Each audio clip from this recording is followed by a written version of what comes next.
بینەرانی ئازیز کورتە بابەتێکتان پێشکەش دەکرێت لە ژێر ناونیشانی چەمک و مەفهومی کۆمۆنیزم. چەمکی کۆمۆنیزم مێژوویەکی گەلێک دوور و درێژی هەیە کە بۆ بەر لە سەردەمی کارل مارکس و فریدریش ئێنگلز هەڵدەگەڕێتەوە.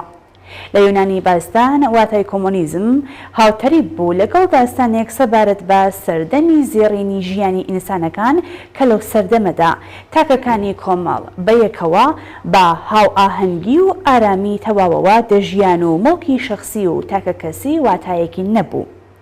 کۆمۆنیزمی زانستی وەک نەزەریە و ئیدۆلۆژی ڕزگاری دەریچینی کرێکار و ڕەنجدەران لە چنگ نیزامی کۆمەڵایەتی سەرمایەداری و دروستکردن و سەقامگیرکردنی کۆمەڵگای کۆمۆنیستی لە ساڵی 40 سەدەی 19ی زاینیدا کاتێک کە خەباتی چینایەتی نێوان کرێکاران و سەرمایەداران لە وڵاتی ئوروپا دەستی پێکرد هاتە گۆڕێ. مارکس و ئێنگلز دوو بنیانگوزاری سەرەتای سۆسیالیزم و کۆمۆنیزمی زانستین. کۆمۆنیزم بە بزوتنەوەیەکی سیاسی زانستی ئابووری کلاسی دەوترێت کە لە سەدەی 19ی زاینیەوە لەسەر بنەمای ئەندیشەکانی کارل مارکس و مانیفێستی کۆمۆنیزم کیوانیزم و کۆمۆنیزم باس دەکرێت.